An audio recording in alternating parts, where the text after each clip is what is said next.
LIC नहीं आसला आपण एक बढ़िया स्कीम जो थरे टंका निवेश कले जीवन सारा मासिक पाइपर 12,000 टंका। तेबे स्कीम रो नाम कौन रही क्यों मैंने एथिरे निवेश करें या छड़ा आपण थरे निवेश करी प्रति मास पाइपर 12,000 टंका। आसतु संपूर्ण अपडेट जानिबा ता पूर्व वीडियो को लाइक कर दिंतु, सब्सक्राइब करना एबे सब्सक्राइब करी पाखर थिबा घंटी चिन्ह को दबाई दिंतु। भारतीय जीवन बीमा निगम अर्थात एलआईसी प्रत्येक वर्ग नुआ नुआ योजना आणुछि। पेंशन भली योजना मध्य एलआईसी भी रही। जदि आपण कौन पेंशन योजना लागू करने चाहते तेबे एलआईसी यही प्लान सबुठारु भल बोली कहुछि।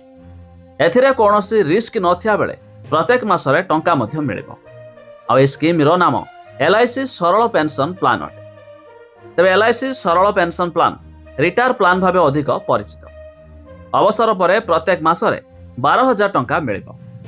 अवसर पर पीएफ फंड एवं ग्रेजुएटी टंका को एथिरे निवेश करने द्वारा प्रत्येक मासरे पेंशन रो लाभ मध्य उठाई पारे। तेबे एथिरे 40 वर्षरु कम बयसर व्यक्ति एथिरे निवेश करि पारबे नाही। आ 80 वर्ष पर्यंत टंका मध्य दे पारे। तेबे 12,000 टंकार मासिक पेंशन पाया पाई हेले 12,000 टंकार एन्युटी किनिबा को हेबो। एथिरे जणे व्यक्ति जेतिकी चाहिबे सेतिकी मध्य निवेश करि पारबे। एहा द्वारा जणे नागरिक मासिक, त्रैमासिक किंबा 6 मासर पेंशन मध्य उठाई पारिबे।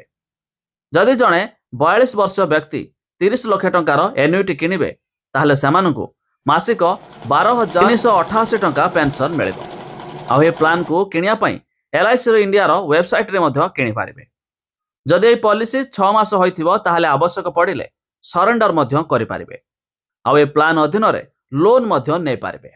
तबे स्कीम रो नाम होउची एलआईसी सरल पेंशन प्लान, जो मासिक 12,000 टंका आपण भी पाई पारे। अधिक जानिया पाए वेबसाइट लिंक आम डिस्क्रिप्शन देचु, आपण माने जाय मध्य चेक कर दे पारिबे। ता छडा आपणकर एलआईसी अछि कि नाही ता निहाती कमेंट करी जणाइबे।